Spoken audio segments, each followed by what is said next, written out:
The Silent Exodus. The observation deck of the Valerian warship hung in the darkness beyond the Andromeda frontier. Commander Zephyx stood before the viewing port, his 4 eyes tracking the distant yellow star that had become the source of so much debate. His crystalline exoskeleton reflected the cold light of 1 billion distant suns, each one a reminder of the vast empire he served.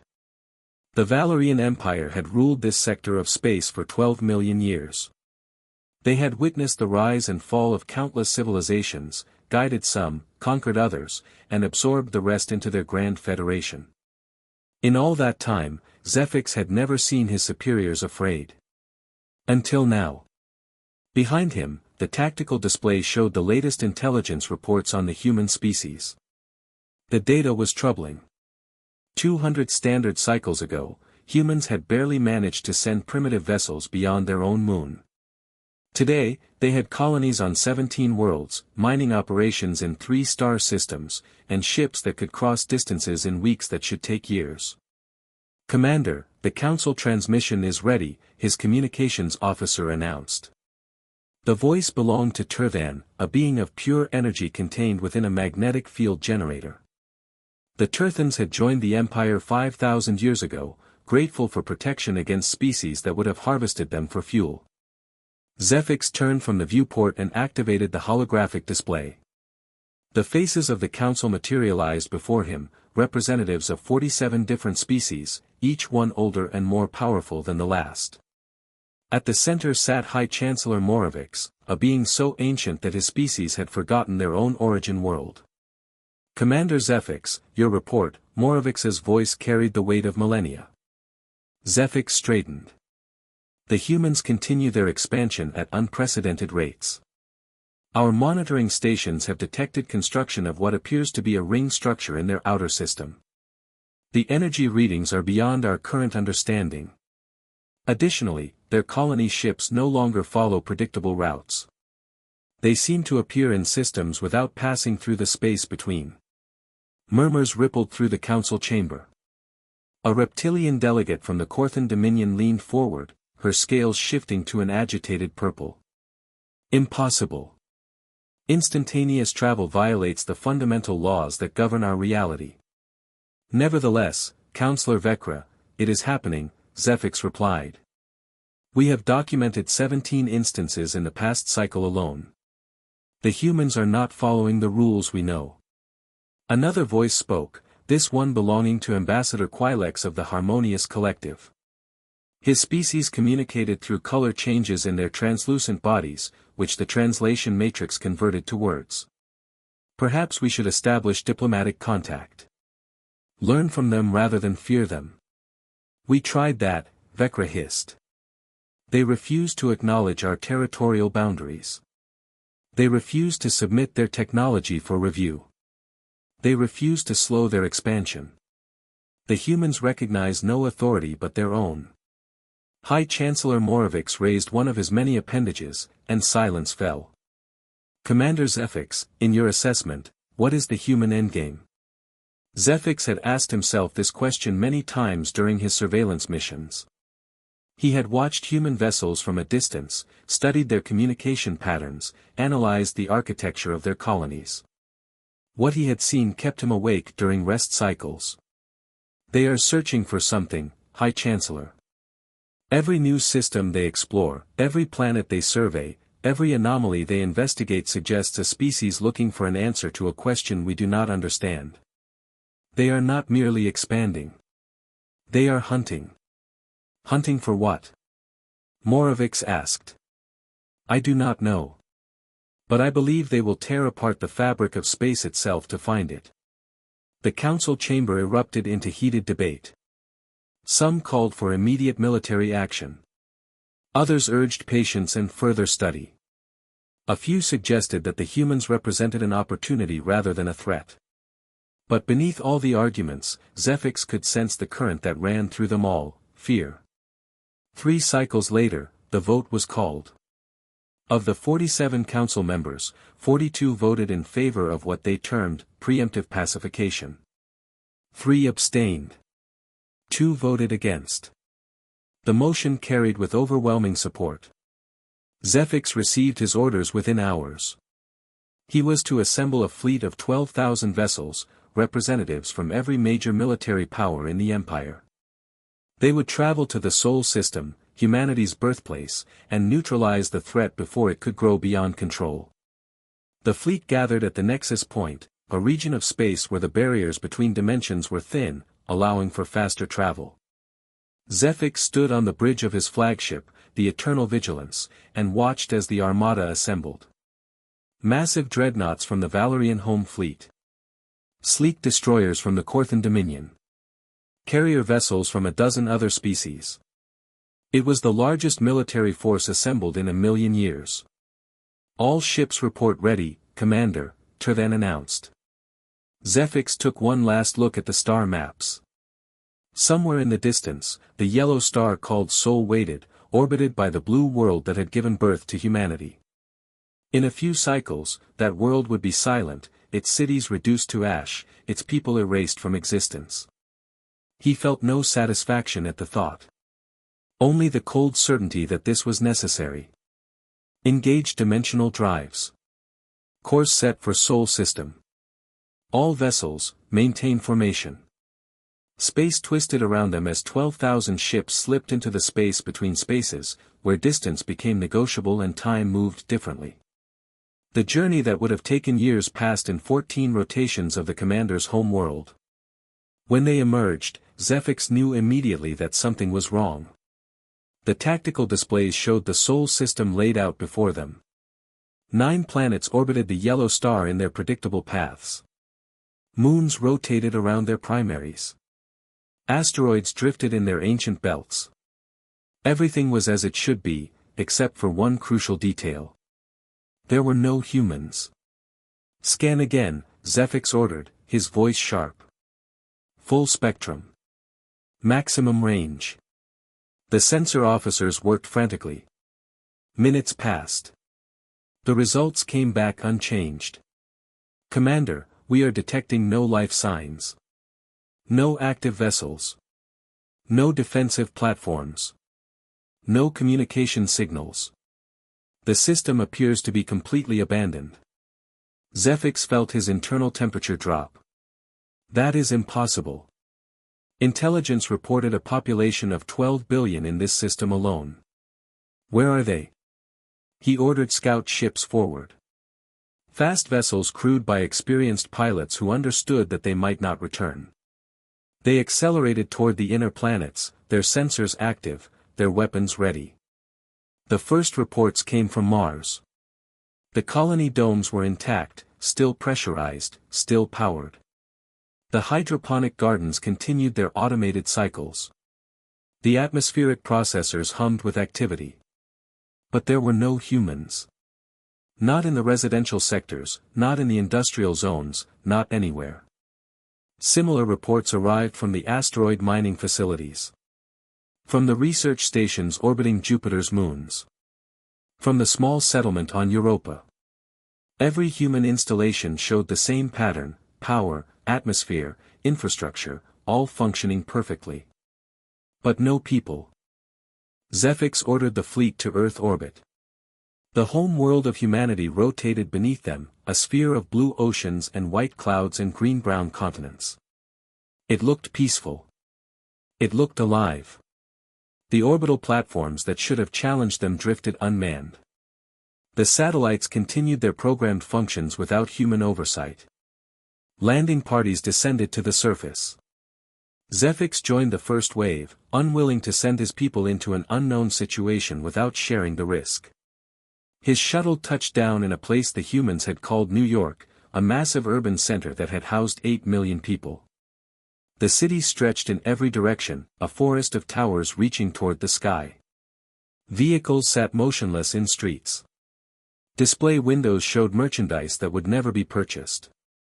In parks, automated irrigation systems watered grass that no one would walk upon. Zephyx walked through empty streets, his boots echoing in the silence. His team spread out, searching for any sign of what had happened. They found apartments with possessions scattered as if the occupants had simply vanished mid-action. They found restaurants with tables set for meals that were never eaten. They found schools with lessons still displayed on boards, waiting for students who would never return.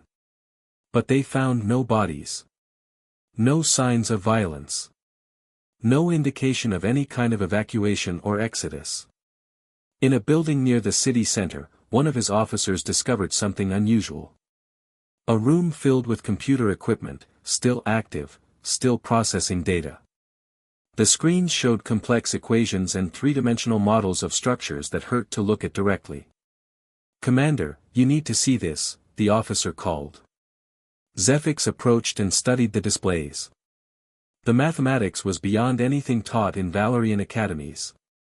The models showed what appeared to be tears in reality itself, doorways into spaces that should not exist. At the bottom of the main screen, a message was displayed in the human language, which the translation matrix quickly converted: Project Threshold, Phase 7 complete, all personnel through, gateway sealed. Zephyx stared at the words, understanding dawning slowly. The humans had not fled. They had not hidden. They had found a way to leave reality itself. "Sir, we are detecting an anomaly in the outer system," Turthan's voice crackled over the communication link. "The ring structure the humans were building. It is still active." Zephyx ordered an immediate return to the fleet. As his shuttle climbed through Earth's atmosphere, he looked down at the empty cities below, and for the first time in his long military career, he felt something close to awe. The humans had faced certain extinction and had responded by breaking the laws of physics themselves. They had opened a door to somewhere else and walked through it, all 12 billion of them, leaving behind their world, their possessions, everything they had built. When the shuttle docked with the Eternal Vigilance, Zephyx went directly to the bridge. The main display showed the mysterious ring structure in the outer system, still glowing with impossible energies. "Take us there," he ordered. "I want to know what they did. I want to know where they went." As the fleet moved toward the strange construction, Zephyx could not shake the feeling that humanity had not fled in fear. They had left by choice. And somewhere, beyond the edges of the universe he knew, they were still out there. Watching. Waiting. Transformed into something that the Council could not even imagine. The ring structure loomed ahead, a monument to human ingenuity and desperation. And as they drew closer, Zephyx wondered if the Council had not destroyed humanity at all. Perhaps, instead, they had created something far worse. Beyond the veil. The ring structure dominated the view screen as the Valerian fleet approached. It was massive beyond comprehension, a circular construct large enough to encircle a small moon. Strange energies pulsed along its surface, creating patterns that shifted and changed in ways that made Zephyx's eyes hurt when he focused on them too long. "Maintain defensive formation," he ordered. "All ships, weapons ready, but do not fire unless directly threatened." The science officer, a Quellan named Miris, worked frantically at her station. Her species possessed 7 different types of sensory organs, making them exceptional at detecting anomalies that others might miss. Right now, all 7 were working overtime. "Commander, the energy readings are impossible," she said, her voice carrying the harmonic undertones of her people. "The structure is generating power levels equivalent to a small star, but there is no fuel source. It is drawing energy from somewhere else, somewhere our instruments cannot detect." Zephyx moved closer to her station. "Explain." Miris touched the display, and it shifted to show complex energy diagrams. "Imagine reality as a sheet of fabric. This structure has punched a hole through that fabric and is pulling power from what lies beneath. Or beyond. Or outside. The terminology fails because we have no words for this. Can we shut it down? I do not even know how it is running, Commander. To shut it down would require understanding technology that is centuries beyond our current level." A priority transmission came through from High Chancellor Moravix. The ancient being's face appeared on the screen, and Zephyx could see the strain in his features. The Council was not taking the news well. "Commander, report your findings." Zephyx straightened. "High Chancellor, the humans are gone. All of them. They appear to have used this structure to transport themselves to another dimension or plane of existence. We have found no bodies, no survivors, no evidence of resistance. They simply left. Moravix was silent for a long moment. This was not in any of our projections. Our best strategic minds, our most advanced predictive algorithms, none foresaw this possibility. The humans did not think like us, Zephyx replied. When faced with extinction, we would have prepared for war or attempted to negotiate.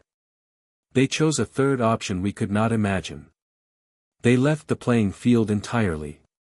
The Council is sending a research team, Moravix said. Led by Lyra of the Academic Concordat. She is to investigate everything the humans left behind and determine if they pose a continued threat. The transmission ended, and Zephyx returned his attention to the ring structure. A threat, Moravix had said. But what kind of threat could a species pose when they no longer existed in the same reality? Lyra arrived 3 cycles later aboard a research vessel accompanied by scientists from 20 different species. She was a luminar, a being of condensed light energy contained within a humanoid framework. Her people were renowned as the greatest scholars in the known universe, dedicating their entire existence to the pursuit of knowledge. Zephyx met her in the briefing room of the Eternal Vigilance. She moved with the fluid grace of her kind, light dancing across her translucent form in patterns that reflected her current thoughts. Commander Zephyx, I have reviewed your preliminary reports, she said, her voice like wind chimes in a gentle breeze. This is the most fascinating discovery in recorded history. An entire species achieving dimensional transcendence in a single generation. Is that what they did? Zephyx asked. Transcended? That is what I intend to discover. I will need full access to all human facilities, particularly their research centers and academic institutions. I want to understand how they thought, how they learned, how they made the impossible possible. Zephyx assigned a security detachment to Lyra's team and granted them unrestricted access. Over the following weeks, he watched as they combed through the abandoned human civilization, piece by piece, searching for answers. Lyra herself focused on a facility buried deep beneath the surface of Earth's moon. The humans had called it the Threshold Research Laboratory. It was here, Zephyx learned, that the entire project had begun. He visited the site after Lyra's team had been working there for 10 cycles. The underground complex was vast, carved from lunar rock and reinforced with materials that his engineers could not identify. Laboratories, living quarters, power generation facilities, all abandoned but still functioning. Lyra was in the main research chamber, surrounded by holographic displays showing human research notes and experimental data. She looked up as Zephyx entered, and the patterns of light across her form shifted to indicate excitement. Commander, you need to see this. I have reconstructed the timeline of Project Threshold. She gestured, and the displays reorganized themselves into a chronological sequence. The humans began this research 15 cycles before the Council vote. They knew we would eventually move against them. How could they know? Zephyx demanded. The Council's deliberations were classified at the highest level. Lyra's light pulsed in what Zephyx had learned was her equivalent of a smile. The humans had spies everywhere, Commander. More than that, they studied us. They analyzed centuries of Council decisions and built predictive models of our behavior. They knew that fear would eventually overcome caution. They prepared accordingly. The displays showed images of human scientists, researchers, engineers, all working frantically on equations and experiments. Zephyx could see the desperation in their faces, the determination. They started with a simple question, Lyra continued. If the universe is hostile, can we leave it? Most species would have dismissed this as fantasy. The humans treated it as an engineering problem to be solved. The timeline advanced, showing failed experiments, breakthroughs, setbacks, and victories. The humans had worked with a focus that bordered on obsession, driven by the knowledge that extinction was approaching. They discovered something they called the membrane, Lyra explained. A boundary layer between our reality and an infinite number of parallel or adjacent realities. Think of it as the skin between universes. Under normal circumstances, this membrane is impenetrable. But the humans found that under specific conditions, with precisely calibrated energy fields, it could be made permeable. The ring structure, Zephyx said. Yes. It took them 8 cycles to build it, working in secret, disguising it as an experimental power generation platform. By the time our intelligence services identified it as a threat, it was already operational. Lyra pulled up another set of data. Here is where it becomes truly remarkable. The humans did not just punch a hole through the membrane. They engineered it to be one-way and self-sealing. Once everyone had passed through, the gateway closed behind them. They did not want to be followed. Zephyx studied the data, trying to comprehend the implications. What lies on the other side? That is the question I cannot answer, Lyra admitted. The human records become fragmentary at this point. They themselves did not know what they would find. They only knew that staying meant certain death, while leaving offered a chance at survival. She gestured again, and a final series of documents appeared. These were personal journals, video logs, messages left by humans as they prepared for their exodus. One video showed a human female, middle-aged by their standards, with tired eyes and gray streaks in her hair. She spoke directly to the camera in the human language, which the translation matrix converted. My name is Dr. Sarah Chen, and I am the director of Project Threshold. If you are watching this, it means we succeeded. It means we escaped. I want whoever finds this to understand something important. We did not do this out of hatred or defiance. We did this because we want to live. Every species has that right, the right to exist, the right to continue. You tried to take that from us, so we found another way. The image shifted, showing Chen standing before a window overlooking the ring structure, now complete and glowing with power. We do not know what waits on the other side. Our instruments cannot penetrate the membrane to give us advance warning. We are stepping into the unknown, all 12 billion of us, because the known world has become too dangerous. Perhaps we will find paradise. Perhaps we will find only death. But at least it will be a death we choose, not one imposed upon us by those who fear what we might become. Chen paused, her expression softening. I hope you learn something from this. I hope you understand that fear is not wisdom, and power is not the same as strength. We could have fought you. We could have turned our ingenuity toward weapons instead of escape. But we chose a different path. Remember that, when you debate the fate of the next species that rises too quickly, that questions too loudly, that dares to reach beyond what you consider acceptable. The video ended. The chamber fell silent except for the hum of equipment. Zephyx felt something shift inside him, a crack in the certainty that had guided his entire career. The humans had not been monsters or threats. They had been people, trying to survive in a universe that had condemned them for the crime of being different. There is more, Lyra said quietly. She pulled up a final document, marked with high-level encryption that her team had only recently broken. This was sealed in the core database, set to unlock after a specific time period. It is addressed to the Galactic Council. Zephyx read the message, and his blood ran cold. To the members of the Galactic Council. You came to destroy us, and you found us already gone. You sought to eliminate a threat, and instead, you drove us to transcend the limitations that bound us. We have crossed into a new realm of existence, one where the rules you know no longer apply. We are changed now, evolved beyond what we were. We bear you no malice, but we will not forget what you tried to do. Consider this a warning and a promise. We are beyond your reach now, but we are watching. We will always be watching. The words hung in the air like a sentence passed by an invisible judge. Lyra's light dimmed slightly. Commander, I believe we have made a terrible mistake. We did not destroy humanity. We forced them to become something far more powerful than they would have been if left alone. Before Zephix could respond, alarms sounded throughout the ship. Turthan's voice came over the communication system, strained with urgency. "Commander, we are detecting massive spatial distortions throughout the fleet. Something is happening to the ring structure." Zephix and Lyra rushed to the bridge. The view screen showed the ring structure blazing with light, energy pouring from it in waves that rippled through space itself. And then, impossibly, the ring began to pulse with a pattern that Zephix recognized. It was a signal. A message being broadcast on every frequency simultaneously.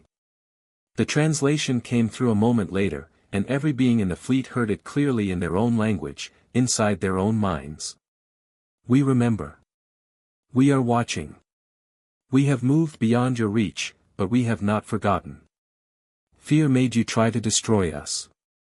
That same fear now binds you to us forever.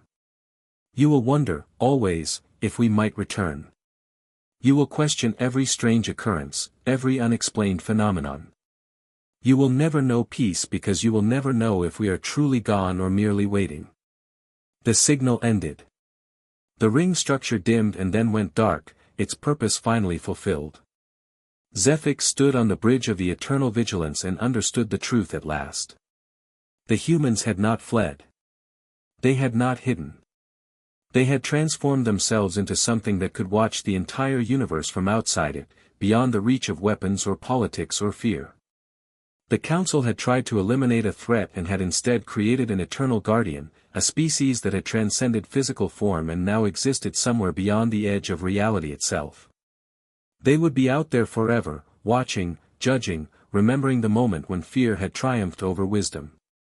High Chancellor Moravix appeared on the screen, his ancient face showing something Zephix had never seen before, genuine terror. "Commander, return to the Council chambers immediately. We must discuss what this means for the future of our civilization." Zephix nodded, but he already knew what it meant. The galaxy would never be the same. Humanity had left their mark not through conquest or destruction, but through their absence. They had shown that there were options beyond fighting or submitting, paths that led to places the elder races had never imagined. And somewhere, beyond the membrane between universes, 12 billion human consciousnesses existed in a form no one could comprehend, watching the species that had tried to destroy them and choosing, moment by moment, whether to return or to remain forever in the realm they had discovered.